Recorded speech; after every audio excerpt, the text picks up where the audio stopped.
नमस्कार, मैं एस्ट्रोलॉजर सीमा शर्मा अपनी एस्ट्रोलॉजी के YouTube चैनल पर आपका हार्दिक स्वागत करती हूँ। मैं आज जिस विषय के बारे में आपसे बात करना चाहती हूँ और चर्चा करना चाहती हूँ वह एक बहुत ही अलग किस्म का विषय है, जिसके बारे में अक्सर ज्योतिष में बहुत कम चर्चा होती है।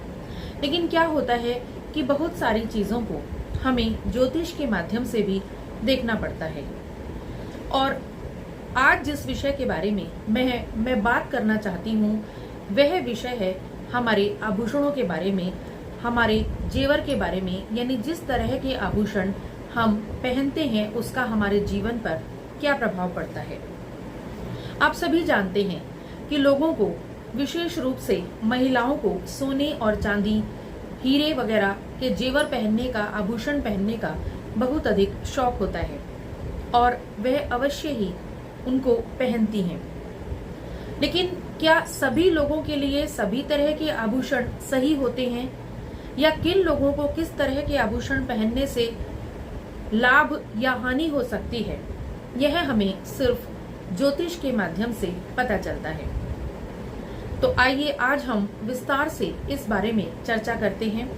लेकिन उससे पहले आप हमारे YouTube चैनल को सब्सक्राइब जरूर करें और लाइक और बेल आइकन को जरूर क्लिक करें, जिससे हमारी आने वाली वीडियोस का नोटिफिकेशन आपको मिलता रहे। तो आइए बात करते हैं हमारे आभूषणों के बारे में, हमारे जेवर के बारे में। आप सभी जानते हैं कि महिलाओं के लिए आभूषणों का एक खास महत्व है और विशेष रूप से शुभ अवसरों पर, जैसे शादी ब्याह, किसी त्योहार के अवसर पर उनको आभूषण पहनना जरूरी समझा जाता है। यहाँ तक कि लड़कियों को जब विवाह में आभूषण दिया जाता है, या लोग अपने घर की महिलाओं से यह उम्मीद करते हैं, यह एक्सपेक्ट करते हैं कि वो अपने घर में अच्छे से सज धज के रहें, आभूषण पहन के रहें, तो इसका कुछ खास कारण है। क्या कारण है इसका? क्यों महिलाओं को ऐसा कहा जाता है कि वो जेवर पहन कर रहें, चूड़ियां पहन कर रहें, अपने कानों में कुछ पहने, अपने गले में कुछ पहने, मंगलसूत्र पहने, सोने के आभूषण धारण करें? और क्यों महिलाएं इस तरह से इन चीजों को पहनती हैं? कभी सोचा है आपने?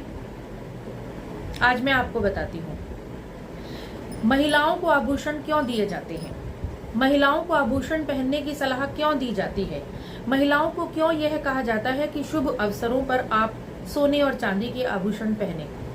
क्योंकि इन सब का, सोने और चांदी का, इन धातुओं का भी हमारे जीवन से, हमारे ग्रहों से, हमारे ग्रह दशाओं से बहुत अधिक संबंध होता है।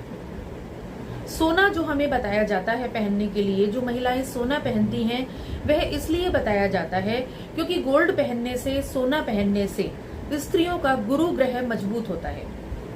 और गुरु ग्रह क्यों मजबूत किया जाता है स्त्रियों का? क्योंकि स्पेशली विवाहित स्त्रियों का, शादीशुदा स्त्रियों को सोना पहनने की सलाह क्यों दी जाती है? क्योंकि जब उनका गुरु ग्रह मजबूत हो जाता है तो उनका घर गृहस्थी, वैवाहिक जीवन सुखी हो जाता है। क्योंकि स्त्रियों के वैवाहिक जीवन और उनकी घर गृहस्थी के लिए उनके गुरु का स्ट्रांग होना बहुत अधिक जरूरी होता है। इसीलिए महिलाओं को यह सलाह दी जाती है कि वह मंगलसूत्र अवश्य पहने या सोने के जेवर जरूर पहने। इसी तरह से चांदी का भी बहुत अधिक महत्व है। जब महिलाएं या पुरुष चांदी के आभूषण पहनते हैं, चांदी की अंगूठी पहनते हैं, तो उससे क्या होता है कि उनका चंद्रमा मजबूत होता है। और चंद्रमा मजबूत होने से अक्सर हमारा मानसिक स्वास्थ्य और हमारा साथ साथ शारीरिक स्वास्थ्य भी अच्छा बनता है। तो ये तो बात हो गई सोने और चांदी की। यानी कुछ ना कुछ खास रीजन है, कुछ ना कुछ खास कारण है जिसकी वजह से शुरुआत से ही महिलाओं को आभूषण पहनने को कहा जाता है और उनको आभूषण भेंट किए जाते हैं उनके घर वालों के द्वारा कि वो अपनी शादी के बाद उन आभूषणों को पहने, जिससे उनकी घर गृहस्थी सुचारू रूप से चलती रहे। लेकिन क्या सभी आभूषण सभी लोगों के लिए, सभी महिलाओं के लिए अच्छे होते हैं? अब ये सोचने वाली बात है, क्योंकि कई बार ऐसा होता है कि किसी महिला को या किसी व्यक्ति को सोना पहनने से फायदे की जगह नुकसान भी होना शुरू हो जाता है, या चांदी पहनने से फायदे की जगह नुकसान हो जाता है। ऐसा क्यों होता है? क्योंकि जरूरी नहीं है कि चांदी सबको सूट करे या सोना सबको सूट करे। लोग कहते हैं मैं तो सूट ही नहीं करता। क्यों नहीं करता? उसका रीजन है। उसका रीजन ये है कि जब भी कभी, क्योंकि हमने जब सोना पहना तो समझ लीजिए कि अपने गुरु ग्रह को मजबूत किया, ठीक है। और गुरु ग्रह हमने क्यों मजबूत किया? क्योंकि हमें अपनी घर गृहस्थी, महिलाओं को अपनी घर गृहस्थी को अच्छे से चलाना है, अपने वैवाहिक जीवन को अच्छे से चलाना है, ताकि वैवाहिक जीवन में किसी तरह की कोई परेशानी ना आ जाए।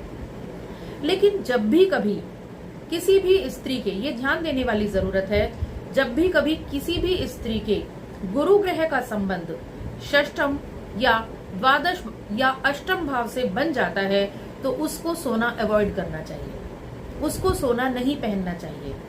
क्योंकि छठे, आठवें और 12वें घर से गुरु का संबंध बनने पर उस स्त्री को सोना पहनने से फायदे की जगह नुकसान होना शुरू हो जाता है।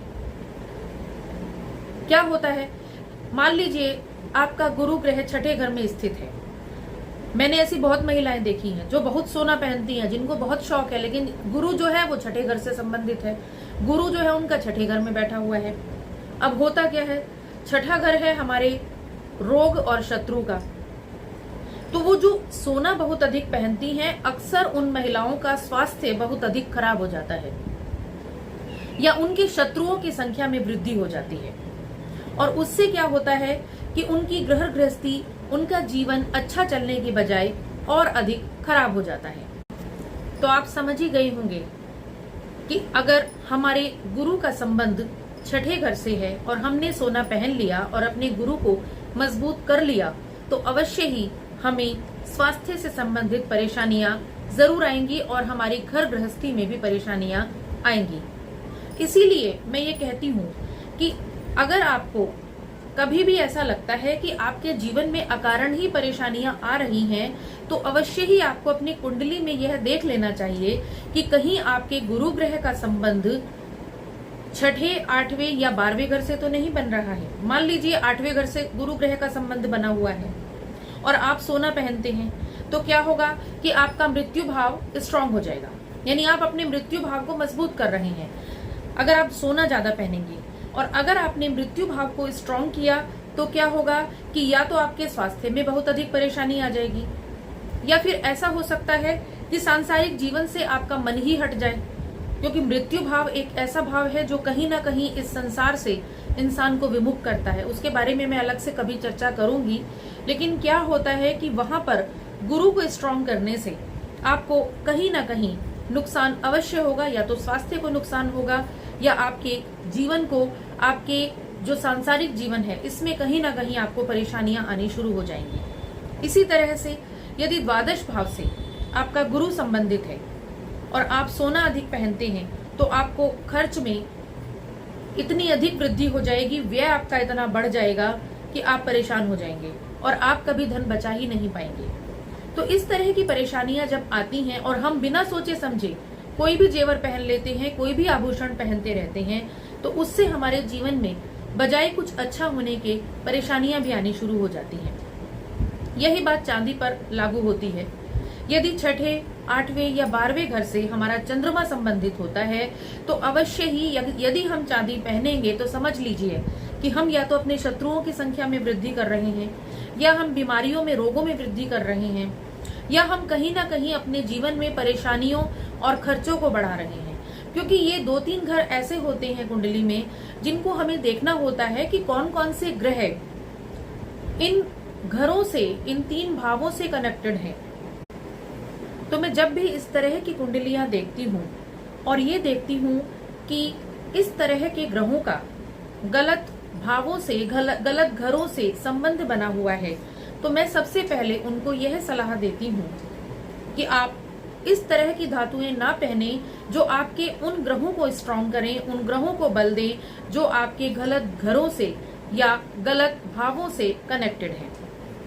इसीलिए आपको क्या करना चाहिए कि यदि अकारण ही आपके जीवन में परेशानियां आ रही हैं, स्वास्थ्य खराब हो रहा है, व्यय बढ़ रहा है या सांसारिक जीवन में परेशानी आ रही है, तो अवश्य ही आप अपनी कुंडली का विश्लेषण कराएं और जेवर आप सिर्फ किसी अच्छे ज्योतिषी की सलाह से ही पहने।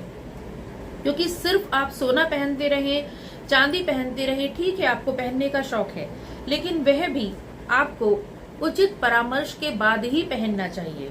क्योंकि सोना और चांदी, इसी तरह से हीरा भी है, ये कुछ चीजें ऐसी हैं जो हम पहनते हैं, स्पेशली सोना और चांदी जो धातुएं हैं, वो हमारे जीवन पर, हमारे ग्रहों पर बहुत अधिक प्रभाव डालती हैं।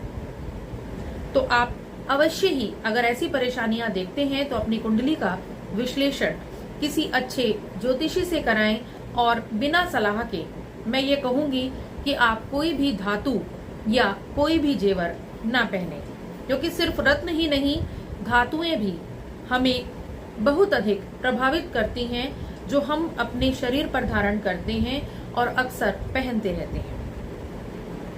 तो आप हमारे YouTube चैनल को सब्सक्राइब जरूर करें, लाइक और बेल आइकन को जरूर क्लिक करें, और यदि इस तरह की कोई परेशानी आपको आती है तो हमारे डिस्क्रिप्शन बॉक्स में दिए हुए नंबर पर कांटेक्ट कर सकते हैं।